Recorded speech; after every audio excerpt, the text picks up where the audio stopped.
Welcome to the Darkstream. Vox Day, voxday.net, and unauthorized.tv. Thanks for tuning in. We are rolling, and audio is good, video is good. And we are kind of getting back to our regular broadcast schedule now that I am done with the first draft of A Sea of Skulls. And today, as you're probably aware, is Stupid Question Day.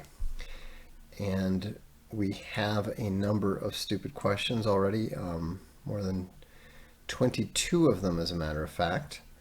And we'll just go ahead and get rolling with them. In a moment, unauthorized chat is live, super chats are active, and the D Live chat is rolling. So, first question. Will there be any effect to UATV or Social Galactic caused by the EU's new hate speech law? No, there will not. The reason is very simple. The new laws on policing speech on a platform only applies to those platforms that are specified and identified as having more than 45 million users.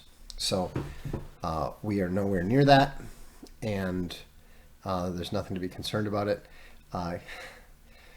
Gab, Gab does a great job of standing up to the various government authorities that try to bully it around. But when it comes to the new EU law, I'm pretty sure there's a bit of needless posturing, because neither Gab nor Unauthorized nor Social Galactic have 45 million users. We don't have 45 million users between all three. The obligatory "is it done yet" question about my Booster Patrol cover. No, that is not done yet. The music is done, but someone who shall remain nameless is is not done with the vocals yet. And by nameless, I of course mean myself. Question: is the Social Galactic code base and servers available for hire rent to other interested communities who want an online presence? No, they are not. We're really not interested in getting in being responsible for other people's content, and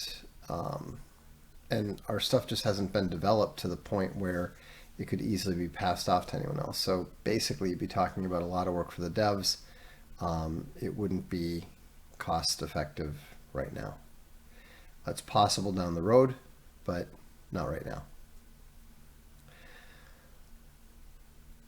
Shen says, on the Sea of Skulls theme, I visited northern Italy once and we passed near a town called Lodi. I know where that is. I've always wondered if that was where the dwarf Lodi's name came from. Not consciously. I don't believe so. But, again, who knows where, when you make up a name ex nihilo, you never have any idea where the influence might be coming from. So it's possible that I had it in the back of my head somewhere, but I don't believe so. Magnus wants to know, what does the bindery do with leather scraps? I have no idea. We haven't done that much binding yet, so we don't have that many scraps. Anyhow, we'll have to sort that out when the time comes. Higgs asks, do you find more enjoyment in writing books of fiction or nonfiction, and what are the major differences, challenges between the two? I would say that I probably find more personal enjoyment in writing fiction, even though it's harder. Generally speaking, when I'm writing nonfiction, I have a specific goal in mind, and there's some time, not pressure, but there's some time aspect to it. You're writing about the situation at a given point of time. A lot of the stuff in Return of the Great Depression is relevant now, but a lot of it isn't because it was written for a specific point in time in 2008. Fiction tends to hold up better over time. Some nonfiction, obviously, if you're talking about Aristotle, if you're talking about Julius Caesar, that sort of thing holds up great over time. But but the sort of modern nonfiction usually doesn't. It's too specific to a time and place. That being said, it's a lot easier. You can quote other people, you get ideas handed to you. Writing nonfiction tends to be very reactionary, whereas writing fiction, there's really nothing but a story in your head. And so I find it much more time consuming, much more difficult. I think that the SSH book will probably be done in a fraction of the time that it took me to do not just Sea of Skulls, but even something like Quantum Mortis. So that being said, we're going to be getting print editions of The Altar of Hate and Quantum Mortis, A Mind Programmed, and other stories out in September, well before Sea of Skulls will come out. So, and then we'll see when SSH is done. Q1882 sends a super chat. Thank you very much. He says, congrats on finishing the book, Vox. Thank you. It's kind of a big load off the shoulders for now, right up until I start feeling that I should be getting the third book done. Hopefully, my increased writing schedule will enable me to get it done a lot sooner. CCP says, who do you think CDAN is? That's Crazy Days and Nights, the Hollywood conspiracy gossip site. And how does he have so much info? Well, originally, CDAN was ENTI, which is short for Entertainment Lawyer. And he was pretty well dialed in, was supposedly an acquaintance or friend of Robert Downey Jr. And, there's a number of people that he obviously knows. I don't pay that much attention, so I couldn't tell you. But those who are more serious fans of the site could probably tell you the specific celebrities that he clearly knows and to whom he's close. But Hollywood's a very small town, and the film industry is a very small industry. And so even if you're a pretty minor player there, you probably know an awful lot of people.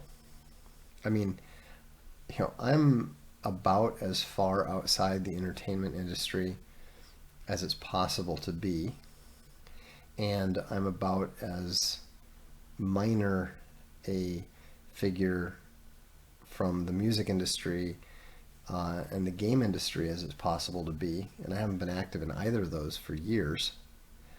And yet, I could provide you with a long list of people that I've met, that I know, whose telephone numbers I've had. I mean, literally everybody from, Slash from Guns N' Roses to Heidi Fleiss are people that I've met or been connected to. So that world is very, very small. And if you're actually involved in it professionally in any sense, you probably know or have met, around 50% of the people in it, right? And that's how whoever it is has so much info, because he's actively involved in it. And so every day he's encountering people at the bars, at the restaurants, in the course of his job.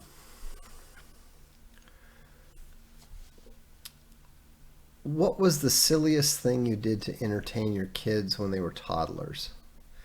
Well,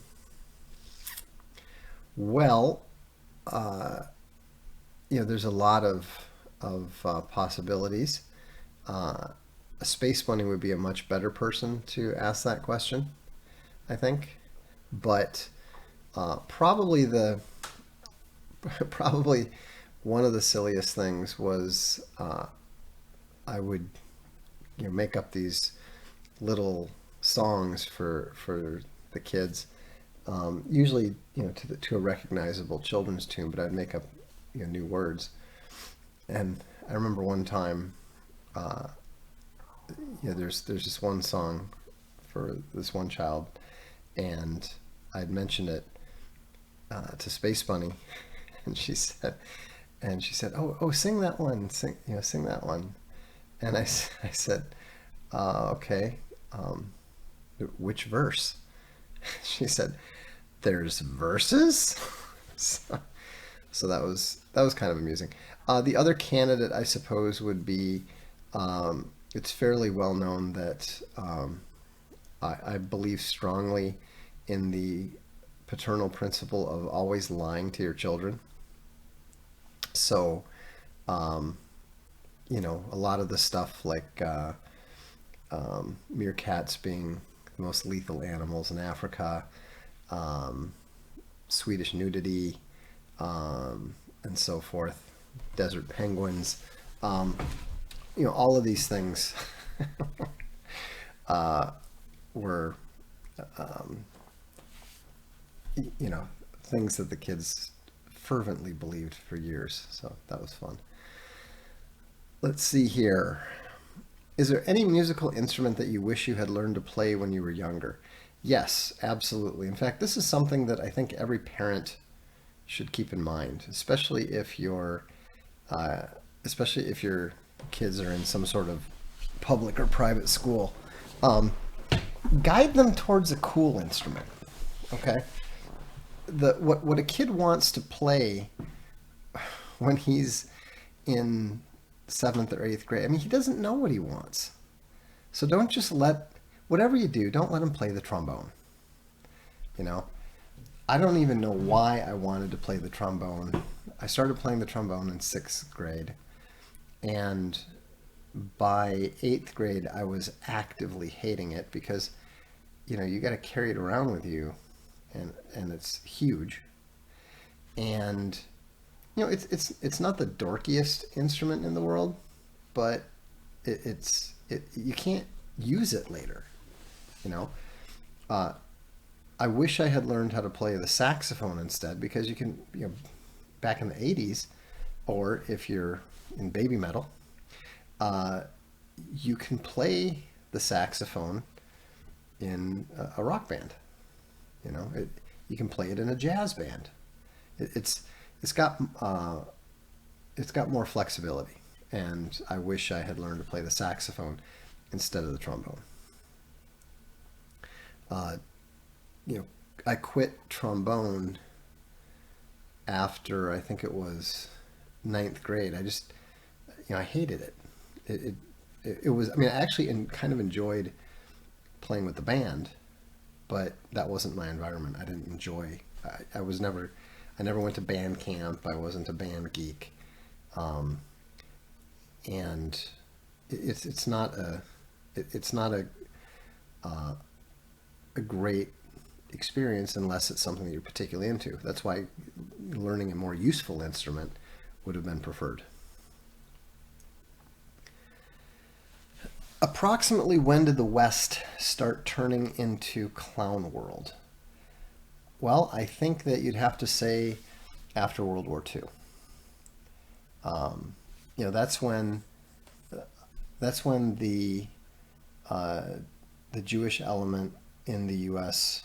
began to really start to exert its power, which was really exhibited in 1965, and uh, that's when clown world became inevitable.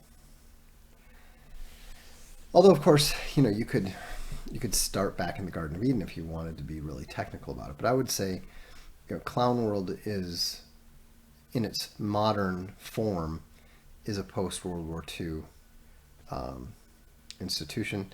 Yeah, I don't disagree with the Idaho Crusader. The seeds were sown in the Enlightenment, but the seeds were also sown in Carthage.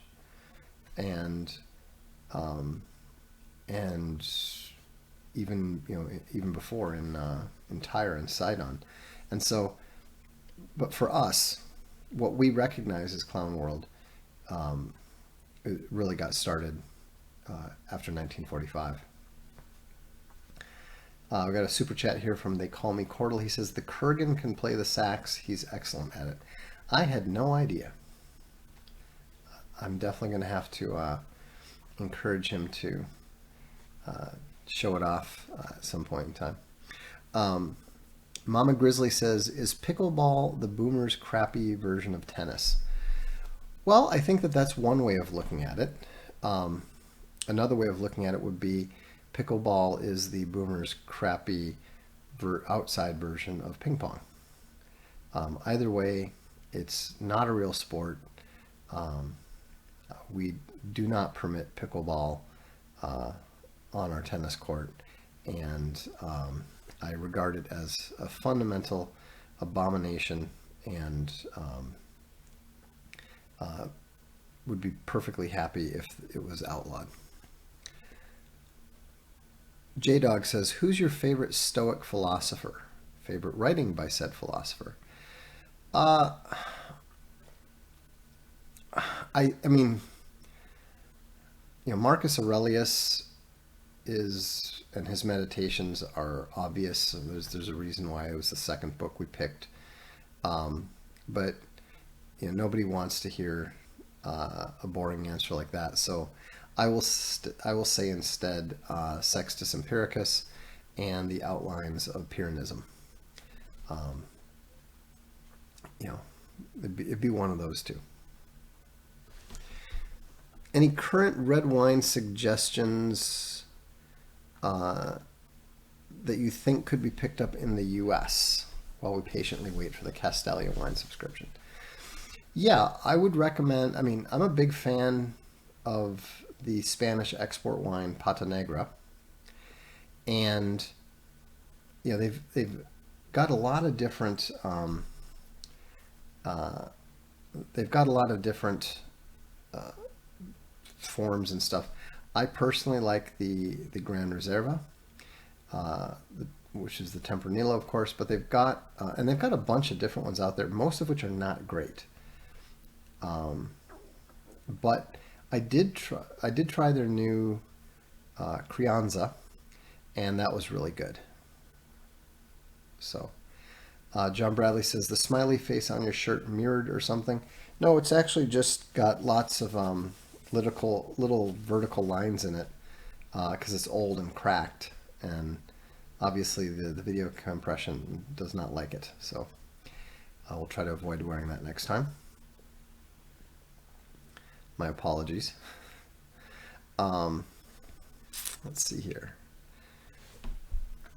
What do you think may be the meaning of the possible alien presence on Earth?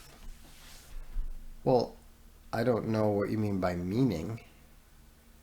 I don't think that's even a coherent question.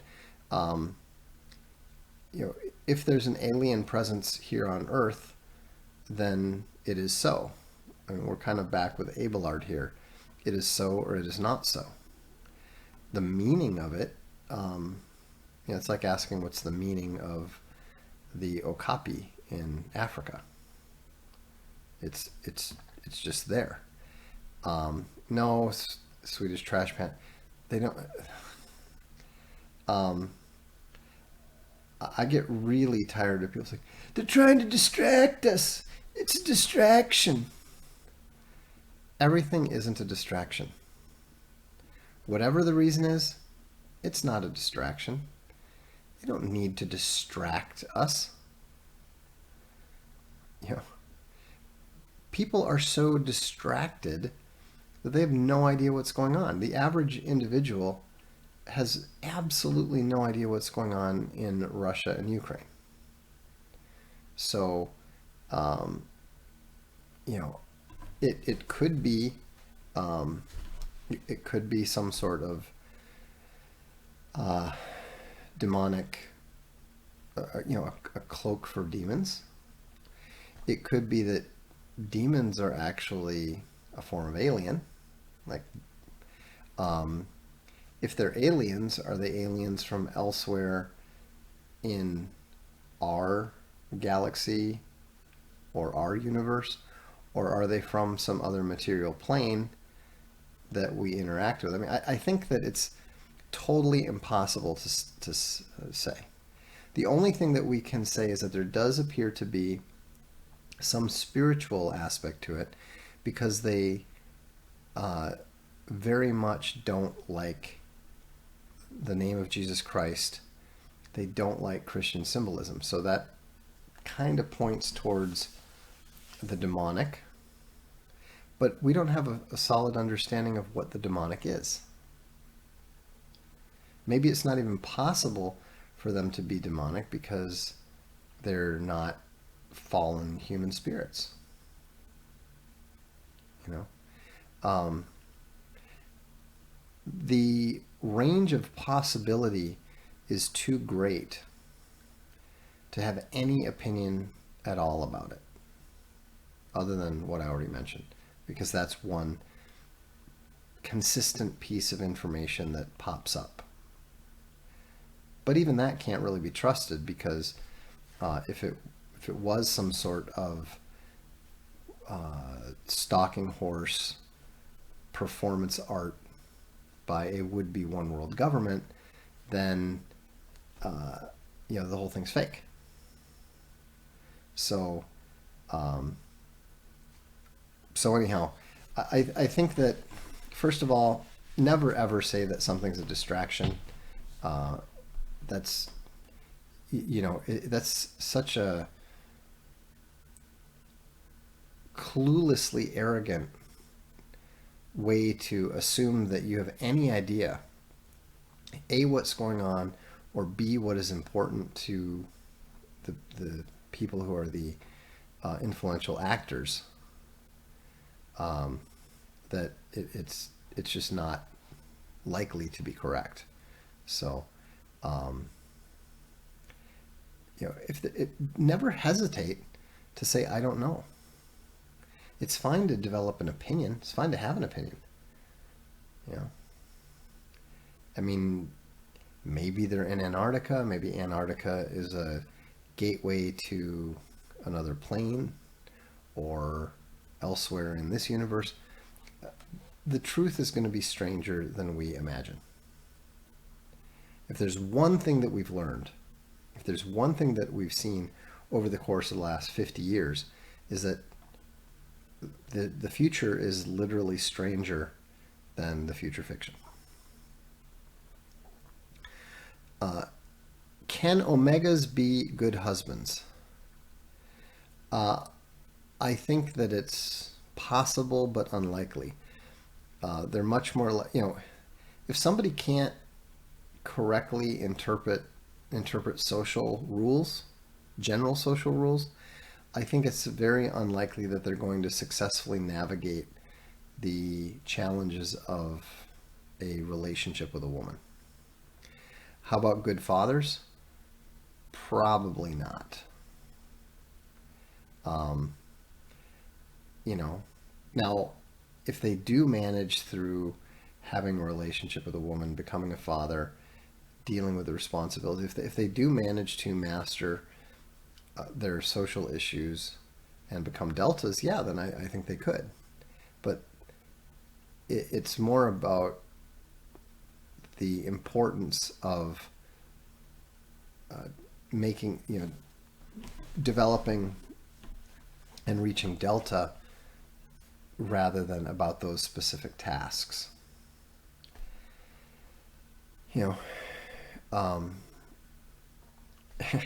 Orpheus says, can you imagine Milton Wadhams, I believe he's talking about from Office Space, being a husband? Yeah, it's just, it's difficult to imagine what sort of woman would be moderately content with that,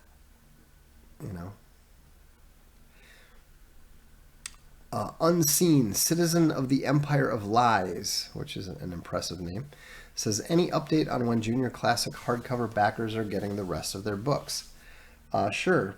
They'll be getting 7 and 8 in September, and they'll be getting 9 and 10 next spring. The leather versions will also be coming out 2 and 2, but sometime after that. Can't say when yet. Let's see here. Do you think Russian or Chinese will be the next lingua franca? Well, it's much more likely to be Chinese because there's far more Chinese speakers. But no, I don't think so. I think that English will continue to be the next lingua franca, even as the US dwindles, simply because I don't, both Russia and China are actively seeking a multipolar world. And if they are, then you're not going to have any one single replacement.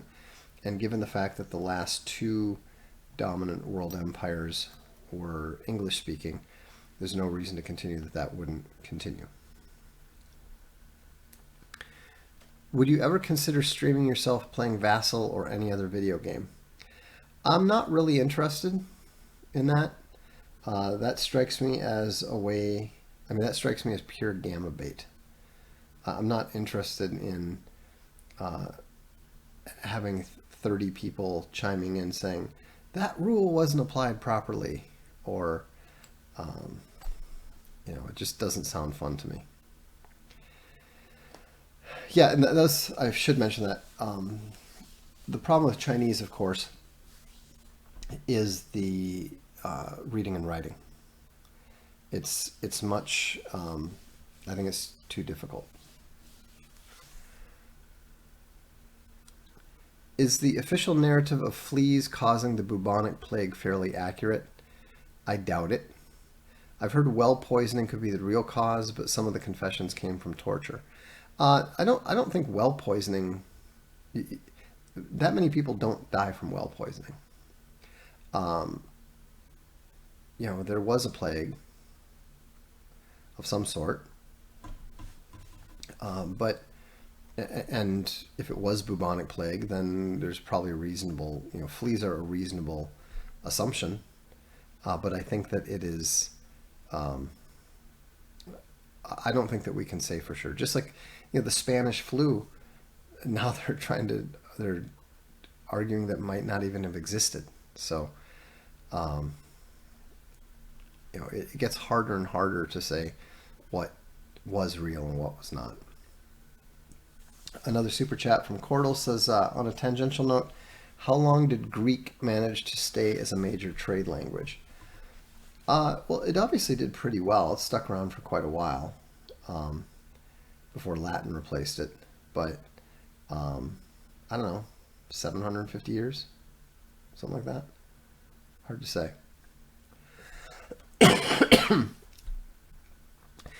Sam says, if you're familiar with the Pareto principle, otherwise known as the 80-20 rule, have you found it accurate and or useful? It's not accurate. I mean, the general principle of, most of the work is done by a few important people is true. I think that it's probably a lot closer to 90-10. And it might even be more like 95-5 in reality. Most of the 20 can be pretty easily replaced. It's pretty easily indistinguishable, but there always seem to be one or two people that are much more important than everybody else.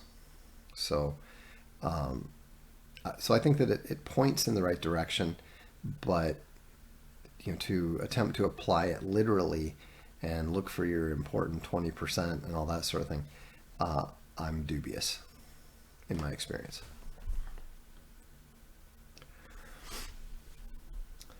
Stefan said forgiveness has 3 R's: repentance, private or public; restitution, restore loss of property, reputation; repetition, behavior does not repeat. Reasonable, effective standard within one's social circles. Absolutely. Stefan is very good for the most part when it comes to basic social etiquette. And if you're going to forgive someone, they do need to repent. They do need to make restitution, and they do need to knock it off. I mean, those, the 3R things, I think, is maybe a little cute, or maybe it's a necessary mnemonic for some people. I don't know, but either way, I think that it's a very, very good principle. I think some people, especially women, are way too eager to forgive before actually, to be honest, it's men are way too eager to forgive women who don't even apologize, much less repent. So, yes, it's a good model. My friend's son is dating a girl who repeatedly tells him other men flirt with her. Okay. She clearly enjoys the attention, but the son doesn't react. What other female behavior indicates a man is a placeholder and he should move on? That doesn't indicate that he's a placeholder. In fact, to the contrary, she might be trying to get him to react because she's concerned that he's not interested enough in her. When women are uncertain about their where they stand with a guy, one of the things that they like to do is to prove, indicate, show that other men are interested in her. So I don't think, to me, as Dan in Georgia points out, she's reminding him that she's attractive. So it might be interesting for him to show her, tell her, demonstrate to her through his actions that he finds her attractive, and see if that behavior stops or not. Because if it stops, then she just wants his attention.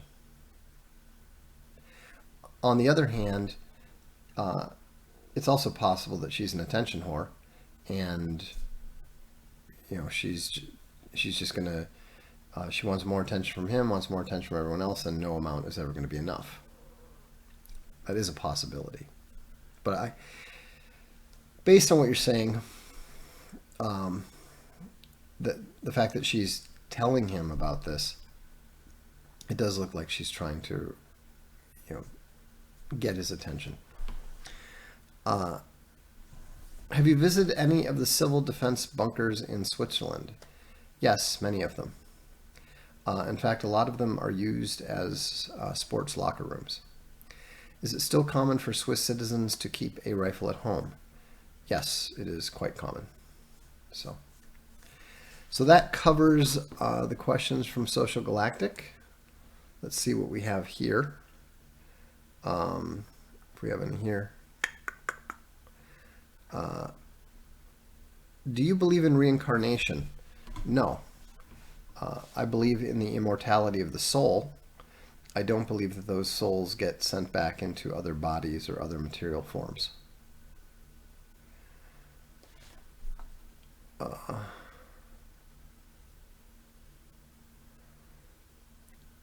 Today's failure of UK air traffic control happened because of... Oh, it's a question. Did today's failure of UK air traffic control happen because of diversity or due to Klaus Schwab's upcoming cyber pandemic? I think that it's probably to do with diversity.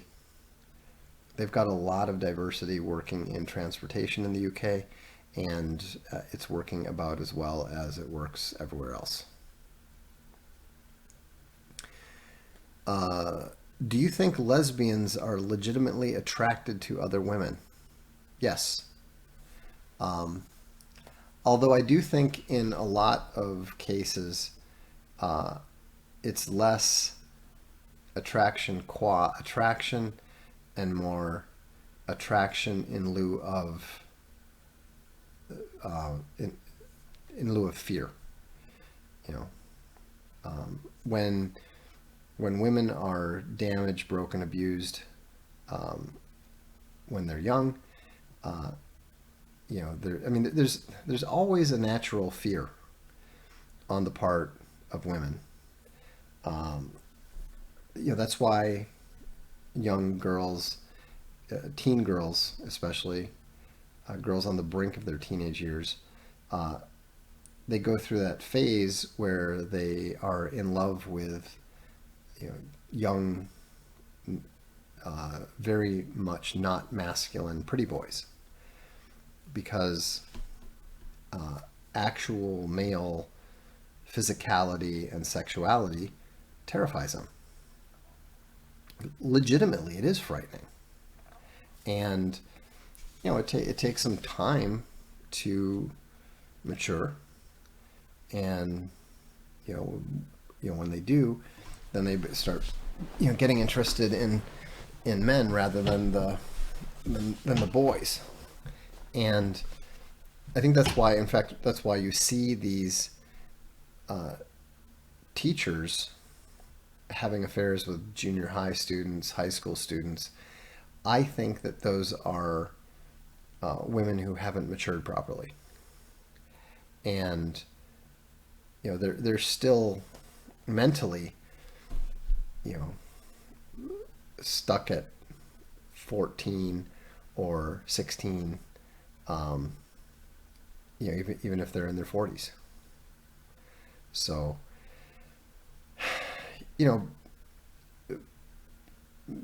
sexuality is a somewhat fragile thing, and it can be broken in a number of ways. And when it is broken, the consequences vary. So,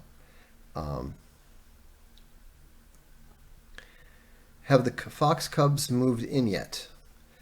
No, we've been successful. Space Bunny's been strong. No foxes in the house, so we're doing well. Did you see the Chess Federation banned trannies from competing against women? I did. Are women at disadvantage in chess like in sports? Yes, absolutely. The very best women cannot compete with the very best men. And it's actually surprisingly on a level fairly akin to some of the differences you see in the sports. So, there have been a few women who competed effectively, grandmasters and so forth. But the structure of them, it's not just about sports. Obviously, the advantage is mostly about reflexes and so forth. But remember, there's a link between intelligence and mental reflexes and physical reflexes. And we know this. And so, given that men have a speed advantage when it comes to the physical side, they also have a processing advantage, a speed advantage when it comes to the mental side. And so I think that even though people hypothesize that women could excel or be better than men, I don't think that's possible. Any specific predictions on events leading up to or during the 2033 U.S. breakup? Well, I think that there's a really good article. I'm going to link to it tomorrow, so look for it on the blog. But there's a really good article. Might have been Didax Reach who wrote it. Not sure, but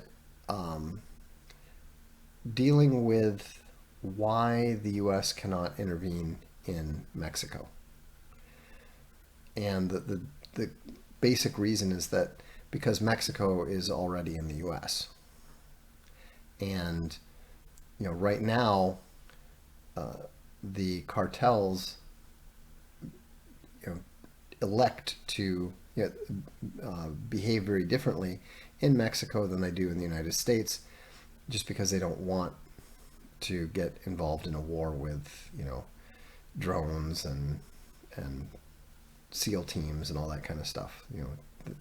They're doing their own thing. They're doing fine. It's really remarkable when you see the difference in the murder rate right across the border from El Paso. It's astonishing. I think it's like 4.4 in El Paso, and it's over 100 in the town that's like literally right across the border.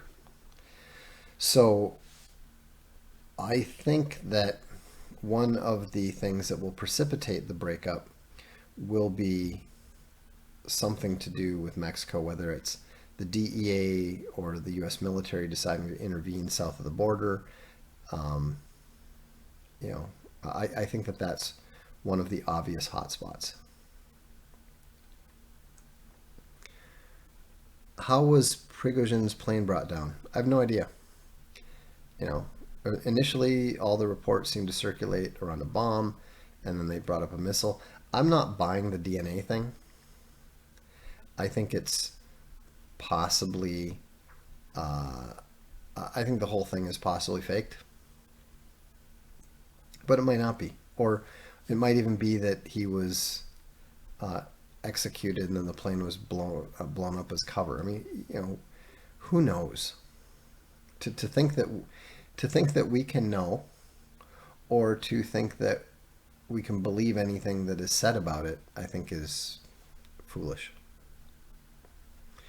Where's a good place for a family to move to if they're considering leaving Canada? Uh, I would say probably um, North Dakota, South Dakota, Idaho.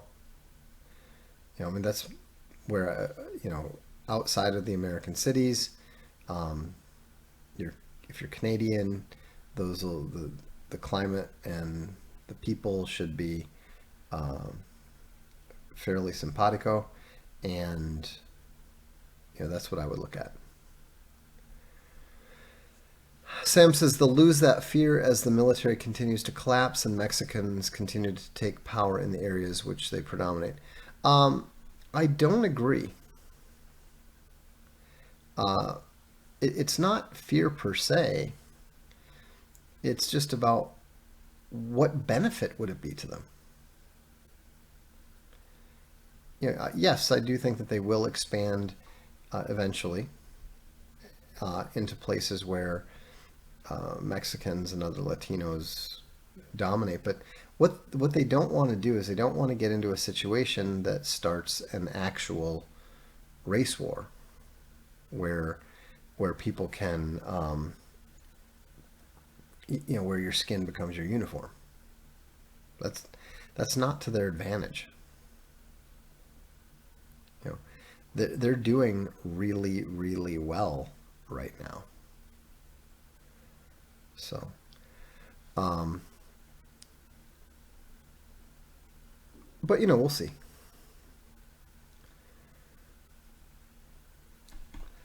All right, well, that's all we've got time for today. But except for I do want to mention one thing. If you haven't subscribed to Castalia Library yet, I highly recommend it uh, because it's going to be increasingly important, and the stuff that we're going to be doing is going to be, I think, increasingly interesting. Now that we got the bindery going, what we're going to be able to do is we're going to be able to start offering sets, smaller numbers of sets that are of interest to people. And what I found really fascinating, uh, I had an opportunity to pick up a copy of this. Um, it's a very expensive set of books. Happened to find a really good copy at a very inexpensive price, and so I picked it up. Um, and this is the correspondence, the dispatches of the Duke of Wellington. This is the first of 12 volumes, and it was published. It's pretty rare, and it was published. It's the dispatches of the Field Marshal Duke of Wellington during his various campaigns from 1799 to 1818. So that covers India, that covers Spain, that covers some of France. What's really fascinating about this is it was published in 1834, and but here's what's remarkable. Not only are there not very many of these out there, but check this out. This is the first volume. No one has ever even read it. Look at this. The pages aren't even cut. And, so what we're doing is we're working on getting out, first acquiring as many of these things as we can, these very useful, informative texts, and then we're going to start making them available to people, both for the collectors in leather, but we'll also get them out, in free digital as well. And so, we have to be the new monasteries. The libraries are not going to preserve knowledge, not this time. And so it's up to us. Have you started sending any of the Castelli history books yet? No, we're